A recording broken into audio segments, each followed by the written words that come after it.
अच्छे भले लोगों को निकाल कर इख्तियार नाड़ी के हाथ दे दिया। कुछ किरदारों ने तरक्की करते पाकिस्तान को ठप करके रख दिया। जिन्होंने मुल्क का ये हाल किया उनका मुहासबा होना चाहिए। मुआशी बदनज़मी 2019 से शुरू हुई, 2022 में मुल्क का बेड़ा गर्क कर दिया। पता लगना चाहिए 1993 और 1999 में मुझे क्यों निकाला गया। नवाज शरीफ का पार्लिमानी बोर्ड से खिताब, कहा हमने हर मर्तबा अच्छे काम किए, हर मर्तबा इक़्तिदार से अलग किया गया। हमने कहा कि कारगिल में लड़ाई नहीं होनी चाहिए, या इसलिए निकाला गया। आज वक्त साबित कर रहा है कि हम ठीक थे, हमारा फैसला भी सही था। हमने भारत, अफगानिस्तान, ईरान और चीन के साथ ताल्लुकात को मजबूत करना है।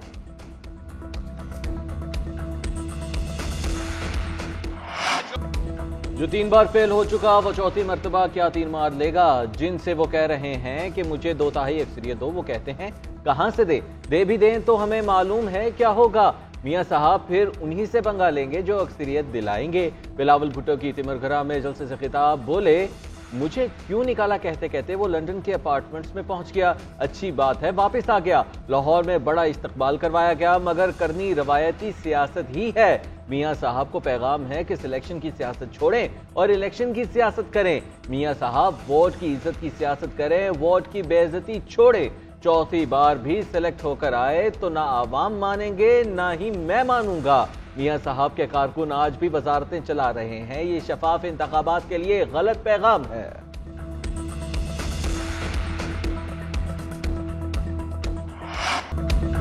अदियाला जेल में बैठा शख्स अपने इंतकाम नहीं अपने आमाल की सजा भुगत रहा है। उस शख्स ने नवाज शरीफ के खिलाफ साजिश में सहूलतकारी की। उसे एक बार इख्तिदार मिला और मुल्क की तारीख में सबसे बड़ी चोरी की। बरतानिया से आए 190 मिलियन पाउंड उस शख्स की जेब में गए। मैं इसका नाम भी नहीं लेना चाहती। मरियम नवाज का जलालपुर चट्टा में जलसे से खिताब, कहा नवाज शरीफ का सियासी सफर आसान नहीं था। 2.5 साल जेल काटी। मुल्क की कौन सी ऐसी जेल है जिसमें नवाज शरीफ नहीं रहे। आज भी झूठे मुकदमे भुगत रहे हैं। नवाज शरीफ को रींग रींग कर इंसाफ मिल रहा है। एक शख्स जलसों में नवाज शरीफ पर करप्शन के इल्जाम लगाता था, लेकिन कभी भी इल्जाम लेकर अदालत नहीं गया।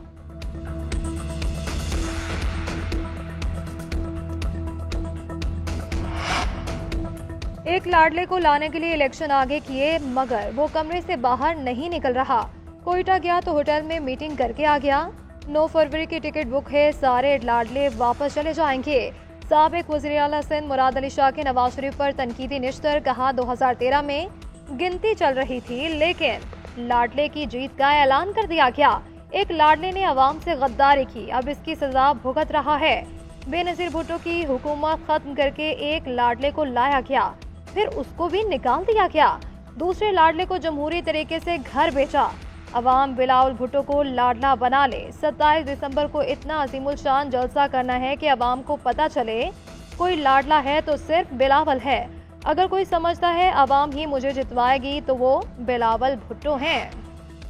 तहरीक इंसाफ के इंफ्रापाती इलेक्शन के खिलाफ अकबर एस बाबर की दरखास्त। इलेक्शन कमीशन ने तहरीक इंसाफ के 9 ओहदेदारान को नोटिस जारी कर दिया। पीटीआई के chief election commissioner Niazullah Niazi, chairman barrister Gauhar, general secretary Umar Ayub को भी नोटिस जारी कर दिए गए। इलेक्शन कमीशन ने तहरीक इंसाफ के 9 मुंतखब रहनुमाओं से 12 दिसंबर तक जवाब तलब कर दिया।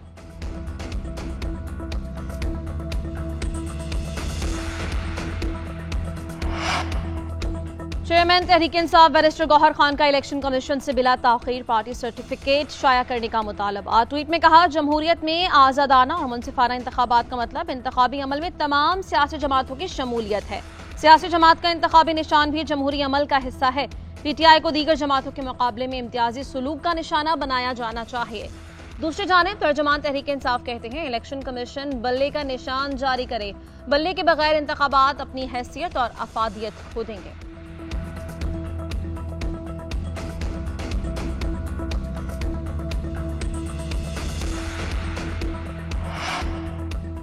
इस्लामाबाद हाई कोर्ट ने तोशाखाना केस का तफसीली फैसला जारी कर दिया। Chief justice Islamabad high court justice Aamir Farooq की जानिब से जारी फैसले में कहा गया, इलेक्शन कमीशन का 21 अक्टूबर का फैसला पहले इस्लामाबाद हाई कोर्ट में चैलेंज किया। दरख्वास्त गुजार को उसी अदालत से अबूरी रिलीफ मिला। कोई दरख्वास्त तब वापस नहीं की जा सकती जब लगे कि बज़ाहिर फरीकैन का हक मुतासिर होगा। दरख्वास्त वापस लेने की इस्तदा मंजूर करना तयशुदा उसूलों की खिलाफ वर्जी होगा। तौहीन इलेक्शन कमीशन केस में जेल ट्रायल चैलेंज बानी चेयरमैन PTI ने लाहौर हाई कोर्ट में दरखास्त दायर कर दी। इस्तदा की कि ओपन कोर्ट में ट्रायल का हुक्म दिया जाए जिसमें वकला और अवाम को इजाजत हो।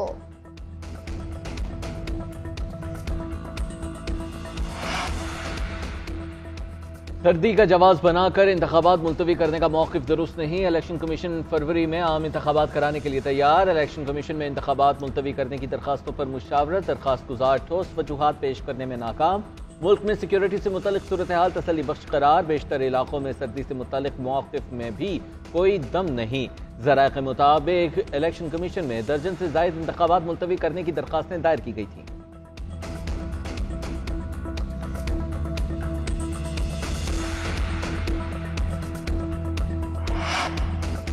नून लीग और IPP में सीट एडजस्टमेंट पर मुशावरत जारी। इस्तेहकाम पाकिस्तान पार्टी ने इब्तदाई फहरिस्त नून लीग को दे दी। IPP जहांगीर तरीन या अली तरीन की लोधरा की नशिस्त पर एडजस्टमेंट की ख्वाहिशमंद। अलीम खान, नौन चौधरी, नमान लंगड़ियाल और इसाक खाकवानी की सीट भी फहरिस्त में शामिल। नून लीग और इस्तेहकाम पाकिस्तान पार्टी की 6 रुकनी कमेटी तजावीज़ आला क़यादत तक पहुंचाएगी। 2 रोज में दोनों जमातों की कमेटी दोबारा मुशावरत के लिए बैठेगी। उधर इस्तेहकाम पाकिस्तान पार्टी का इजलास इंतखाबी हिकमत अमली और अवामी राबता मुहिम पर तफसीली तबादला ख्याल। इजलास में कौमी और सूबाई असम्बली के हलकों में टिकट्स की तकसीम पर भी मुशावरत की गई।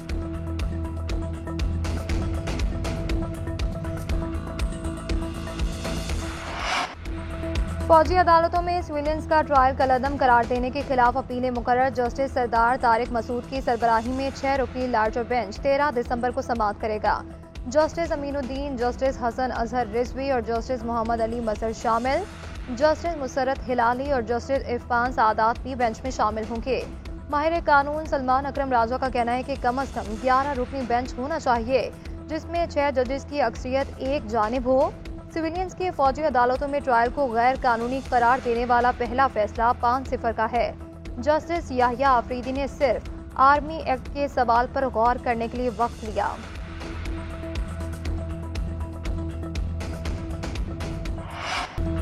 किसी फर्द या गिरोह को पुरतशद्दुद कार्रवाइयों की इजाज़त नहीं। कोई मुआशरा इंतशार का मुतहम्मिल नहीं हो सकता। मुल्क में अमन के लिए तमाम सियासी जमातों को मिलकर कानून साजी करनी चाहिए। निगरान वज़ीर आज़म का पुलिस के साबिक़ IGs की 7वीं सालाना कॉन्फ्रेंस से खिताब। कहा, हमें बहुत सी चैलेंजेस दरपेश हैं। दहशतगर्दी के खिलाफ जंग में 90,000 अफराद शहीद हो चुके हैं। बेअमनी के खिलाफ कानून का नाफिज करने वाले इदारे सफ़े अव्वल में नजर आते हैं। शोबे नर्सिंग और पुलिस को रीब्रांड करने की ज़रूरत है। मुलाजिमत की नौयत जो भी हो, हमें फर्ज शनाजी से काम करना चाहिए।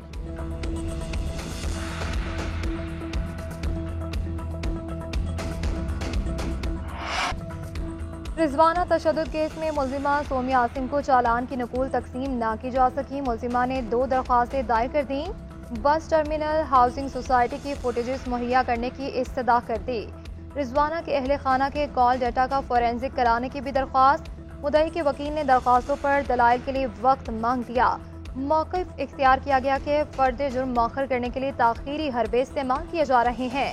अदालत ने फरीकैन से 19 दिसंबर को दलाइल तलब कर लिए। सारा इनाम कत्ल केस का फैसला महफूज। सेशन जज नासिर जावेद राना सारा इनाम कत्ल केस का फैसला 14 दिसंबर को सुनाएंगे। प्रोसिक्यूटर ने मौक़िफ़ इख्तियार किया कि शाहनवाज सारा पर तशद्दुद करता रहा। टिप्पी रिपोर्ट के मुताबिक तशद्दुद की वजह से सारा इनाम की मौत वाक़या हुई। लाश पर तो मुतादिद जख्मों के निशानात थे, सिर्फ सर के पिछले हिस्से पर 7 जख्म थे। अदालत ने दलाइल मुकम्मल होने पर फैसला महफूज किया। ऑस्ट्रेलिया के साथ इब्तदाई टेस्ट से कबल पाकिस्तान को बड़ा धचका। लेग स्पिनर इब्रार अहमद पांव की इंजरी का शिकार होकर पर टेस्ट से बाहर हो गए। ऑफ स्पिनर साजिद खान को ऑस्ट्रेलिया भेजने का फैसला। साजिद खान अब तक 60 टेस्ट मैचेस में 22 शिकार कर चुके हैं।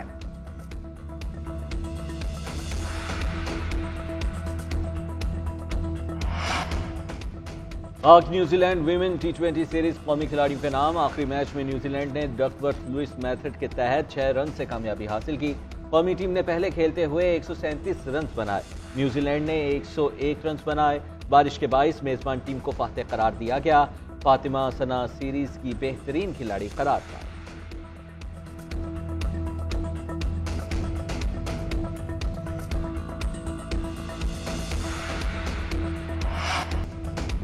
मेलोडी किंग आवाज का सहर मौसीकार घराने से ताल्लुक रखने वाले गुलकार राहत फतेह अली खान 50 बरस के हो गए। इनके मदा आज इनकी सालगिरह मना रहे हैं।